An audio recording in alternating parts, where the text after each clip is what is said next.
Welcome to Ravindra classes. स्वागत है आप सभी का रविंद्र क्लासेस में।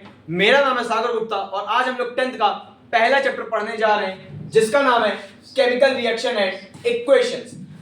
इस चैप्टर में हम लोग केमिकल रिएक्शंस के बारे में पढ़ते हैं कि वो कैसे होती हैं, उनको बैलेंस कैसे किया जाता है, कितने टाइप की रिएक्शंस होती हैं, कौन कौन से फैक्टर्स हैं जो किसी केमिकल रिएक्शन को इफेक्ट करते हैं, इन सब के बारे में हम इस चैप्टर में पढ़ते हैं। तो शुरू करते हैं हम लोग। सबसे पहले कौन कौन से टॉपिक्स इस चैप्टर में हम पढ़ेंगे। सबसे पहले फिजिकल और केमिकल चेंज। सबसे पहला टॉपिक फिजिकल और केमिकल चेंज, फिर characteristics of a chemical equations.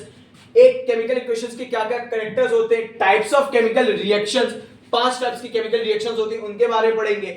Exothermic और एंडोथर्मिक रिएक्शंस के बारे में पढ़ेंगे। रिएक्टिविटी सीरीज जो कि एक ऐसा टॉपिक है जो सिर्फ यहां नहीं बाकी हर चैप्टर में भी आपके काम आएगा। इनफैक्ट आप आगे क्लासेस में जाएंगे तो वहां पे भी आपके काम आएगी रिएक्टिविटी सीरीज। कोरोजन और रेंसिडिटी, इन टॉपिक्स के बारे में हम इस चैप्टर में पढ़ेंगे।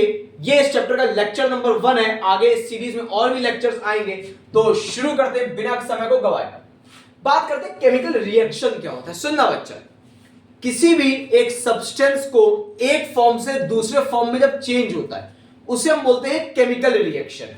केमिकली जब कोई सब्सटेंस एक फॉर्म से दूसरे फॉर्म में कन्वर्ट हो by any factor is called chemical reaction. समझना, केमिकल रिएक्शन में दो चीजें आती हैं। सबसे पहला होता है रिएक्टेंट। केमिकल रिएक्शन में दो चीजें होती है। सबसे पहला रिएक्टेंट। रिएक्टेंट वो स्पीशीज है जो रिएक्ट कर रही है आपस में, जो आपस में रिएक्शन में पार्ट ले रही है, जो स्टार्ट कर रही है रिएक्शन को, उन्हें बोलते हैं रिएक्टेंट। और उन रिएक्टेंट के रिएक्ट करने पर जो बनता है उसे बोलते हैं प्रोडक्ट। उसे बोला जाता है प्रोडक्ट बोलते हैं। एक अच्छा सा एग्जांपल बताता हूं।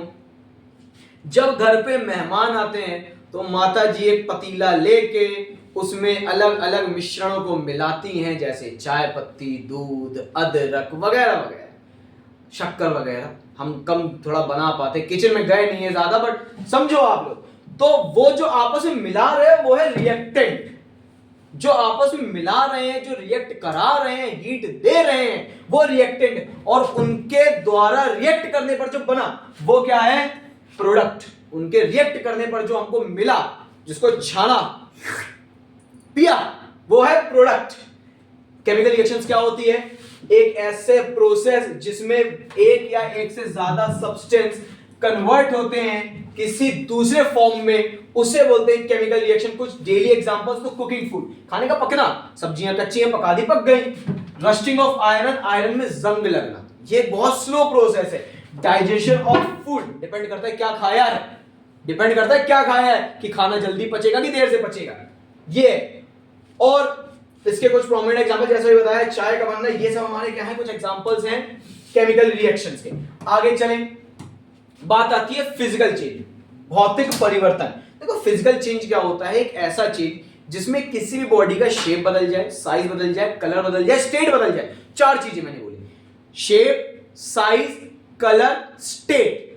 4 चीजें बदल जाए लेकिन उसकी प्रॉपर्टीज वही रहे, कोई चेंजमेंट ज्यादा आए नहीं, कोई चेंजमेंट ज्यादा आए नहीं। जैसे समझो ये कॉपी, इस कॉपी को मैंने फोल्ड कर दिया, क्या बदला, शेप बदल गया, साइज बदल गया, शेप बदल गया, है तो कॉपी, है तो वो कॉपी। अरे समझो, मैं समझाता हूं। जैसे देखो देखो देखो बच्चा, ये मैंने पेपर को फाड़ा, मैंने और फाड़ा, क्या हुआ, सिर्फ उसका शेप साइज बदला, कुछ नहीं बदला, वही है, वो पेपर ही है, वो फिजिकल चेंज है। मतलब जब किसी बॉडी का शेप, साइज, कलर, स्टेट बदल जाए। आइस चली गई किसमें, वाटर में, वाटर चला गया वेपर में, है तो वो पानी का ही एक फॉर्म, उसको बोलते हैं फिजिकल चेंज। जब किसी बॉडी का शेप बदल जाए, साइज बदल जाए, कलर बदल जाए, स्टेट बदल जाए, उन्हें बोलते हैं फिजिकल चेंज बोलते हैं, लेकिन उनकी प्रॉपर्टीज वही नहीं, प्रॉपर्टीज में कोई चेंजमेंट ना आए। फिजिकल चेंज की बहुत इंपॉर्टेंट बात क्या है बच्चा, इसमें कोई भी नया सब्सटेंस नहीं बनता, जो है वही रहेगा, जो है वही रहेगा। बस ये 4 चीजें बदल जाएंगी, इन 4 पे ध्यान रखना, shape, size, colour, state. Reversible होती है, यानी कि वापस अपने पुराने फॉर्म में आ सकते हैं। हाँ भैया पेज फाड़ दिया, वो वापस कैसे का, टेप लगा दो, है तो कागज यार। कुछ examples, melting of ice, dissolving of sugar, sugar dissolve हो गई, हीट अप करोगे शुगर नीचे रह जाएगी। चाशनी बनाते हो, चाशनी बनाने के बाद शुगर नीचे रह जाती है, ये फिजिकल चेंज हो गया। आगे बात करें अब हम लोग, यहां पर अगला आएगा केमिकल चेंज। केमिकल चेंज क्या होता है बच्चा, एक ऐसा चेंज जिसमें बॉडी की पूरी प्रॉपर्टीज ही बदल जाए, वो जो था अब वो रहा नहीं, अब वो बदल चुका है, उसे बोलते हैं केमिकल चेंज। केमिकल चेंज में सब्सटेंस की पूरी प्रॉपर्टीज बदल जाती है और वो बिल्कुल ही नया सब्सटेंस बन के आता है, बिल्कुल ही नया सब्सटेंस बन जाता है, उसे बोलते हैं केमिकल चेंज। केमिकल चेंज में हमेशा आप याद रखना एक नया सब्सटेंस का फॉर्मेशन होता है। Chemical change deals with the formation of a new substance. ये इरिवर्सिबल होते हैं, कुछ मेथड्स है जिनसे उनको रिवर्स किया जा सकता है, बट वो ऐसे घरेलू मेथड्स नहीं है, उनके लिए आपको बहुत एफर्ट्स लगाने पड़ेंगे, हाई प्रेशर हाई टेम्परेचर या किसी कैटलिस्ट की नीड है, आपको उनको रिवर्स करने के लिए भी कोई सर्टेन कंडीशंस की नीड होगी। एग्जांपल्स बर्निंग ऑफ पेपर, भैया कागज को फाड़ा था, जोड़ दिया, टेप लगा दिया, वापस वो कागज बन गया, लेकिन अब मैंने कागज को जला दिया है, जलने के बाद वो राख बन गया, it is a form of a carbon, अब वो वापस से कागज नहीं बन सकता। लोहे में जंग लग गई, लोहे में एक बार अगर रस्ट लग गई तो वो लोहा किसी काम नहीं आएगा। बात हमेशा याद रखना, लोहे को उसकी खुद की रस्टिंग ही खत्म करती है, वो लोहे को ही पूरा खत्म कर देती है, इसलिए हमेशा चयन सही इंसानों को आपको करना है।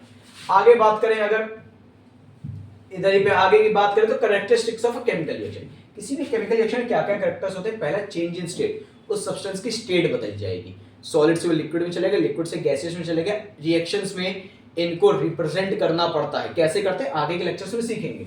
चेंज इन कलर, कलर्स में चेंजमेंट आ जाएगा, सब्सटेंस का जो कलर है वो बदल जाएगा। आप changement in colour generally inorganic chemistry में आप आगे जाके पढ़ेंगे 11th क्लास में। Evolution of gas, there are certain reactions which deals with the evolution of gas. जैसे आप किसी हाईली रिएक्टिव मेटल को वाटर में डालेंगे तो वहां पे हाइड्रोजन गैस इवॉल्व होती है, which is example of evolution of gas. Change in temperature, heat दी, हीट ली, उससे क्या हो रहा है, रिएक्शन हमारी अकर हो रही है। फॉर्मेशन ऑफ प्रेसिपिटेट, ये प्रेसिपिटेट क्या है? What is precipitate? हिंदी में कहते हैं अवक्षाव। अभी थोड़ी देर पहले चाय की बात करी, चाय जो हमने बनी थी, तो हमने जब चाय को पतीले में रखी थी, हम डायरेक्ट नहीं पीते, हम चाय को छानते हैं। क्यों छानते हैं? क्योंकि there are some insoluble part in that substance which is not used, जो यूज नहीं करेंगे, इनसॉल्युबल पार्ट है। प्रेसिपिटेट क्या होता है? किसी भी रिएक्शन में बनने वाला वो इनसॉल्युबल पार्ट, एक वो इनसॉल्युबल पार्ट जो रिएक्शन में नीचे बैठ गया है, उसे बोलते हैं प्रेसिपिटेट। प्रेसिपिटेट क्या होता है? इनसॉल्युबल पार्ट जो रिएक्शन हमारा बच रहा है, उसे बोला जाता है। ठीक, कई रिएक्शंस होती है जिसमें प्रेसिपिटेट बन जाता है, वो नीचे बैठ जाता है। आगे बात करें हम केमिकल इक्वेशंस। केमिकल इक्वेशंस क्या होता है? अब जो रिएक्शंस हमने देखी भैया कि अकर हो रही है, रस्टिंग हो रही है, उसको एक किसी पर्टिकुलर रिप्रेजेंटेशन में दिखाना, लिखना कि वो फिनोमिना कैसे हुआ, उसे कहते हैं केमिकल इक्वेशन। केमिकल इक्वेशन क्या है? अ symbolic representation of a chemical reaction using chemical formulas. Chemical formulas क्या होंगे? बनी बात है, आप लोग 10th में हो, 9th में सीखा होगा ये सब। एटम्स एंड मॉलिक्यूल्स नाम के चैप्टर में, एटॉमिक स्ट्रक्चर में आपने एटम्स के बारे में पढ़ा होगा, केमिकल फॉर्मूलाज बनाना सीखा होगा। सिंबल्स की मदद से उस केमिकल रिएक्शन को रिप्रेजेंट करना ही क्या कहलाता है? Chemical equation. दो प्रकार की होती है, एक होती है वर्ड इक्वेशन, एक होती है केमिकल इक्वेशन। मैं अभी आपसे कहूंगा, कोशिश आप ये कीजिए कि आप इस पे रिलाय करें, केमिकल इक्वेशन पे। वर्ड इक्वेशन पे रिलाय ना करें, क्योंकि जितना आप केमिकल इक्वेशन को सीखोगे उतना आपको वर्ड इक्वेशन अपने आप आएगी। क्योंकि केमिकल इक्वेशंस में क्या होता है, हम लोग एटम्स भी पता कर सकते हैं कितने हैं, मॉलिक्यूल्स भी पता कर सकते हैं, बैलेंस भी आप केमिकल इक्वेशन में ही कर सकते हो। आगे चलते हैं, आगे चलें तो अब बात आती है बैलेंस्ड केमिकल इक्वेशन। समझ लो, दो प्रकार की रिएक्शंस होती है, स्केलेटल और एक बैलेंस। स्केलेटल रिएक्शंस क्या होता है? जिसमें LHS और RHS के एटम्स, मॉलिक्यूल्स के नंबर सेम नहीं होते हैं, उसको हम लोग बोलते हैं स्केलेटल केमिकल रिएक्शन। और बैलेंस्ड केमिकल रिएक्शन क्या होती है? वो जहां पे LHS और RHS बराबर हो, और टीचर जो आपके बैठे हैं, एग्जामिनर जो कॉपीज चेक करेंगे, वो बैलेंस्ड केमिकल इक्वेशन पर ही आपको मार्क्स देंगे। How to balance a reaction, कैसे रिएक्शन को बैलेंस करते हैं, क्या क्या मेथड्स होते हैं, इसको हम सीखेंगे, इंपॉर्टेंट है। और कोई भी केमिकल रिएक्शन जो हम बैलेंस करते हैं वो इस लॉ को फॉलो करती है, जिसको बोलते हैं law of conservation of mass. Law of conservation of mass क्या कहता है? During any chemical reaction the number of reactant is always equal to the number of product. जितने रिएक्टेंट लिए हैं उतने ही प्रोडक्ट बनेंगे, ना ही कम ना ही ज्यादा। ये होता है लॉ ऑफ कंजर्वेशन ऑफ मास। आगे बात आती है types of chemical reactions. 5 types की केमिकल रिएक्शंस होती हैं जिसको हम लोग नेक्स्ट लेक्चर में कवर करेंगे। आज के लिए लेक्चर इतना ही रखते हैं। पसंद आया हो तो लाइक जरूर करें, चैनल को सब्सक्राइब करें, और अगर कोई क्वेरी हो तो प्लीज कमेंट करें। और थैंक यू आपका।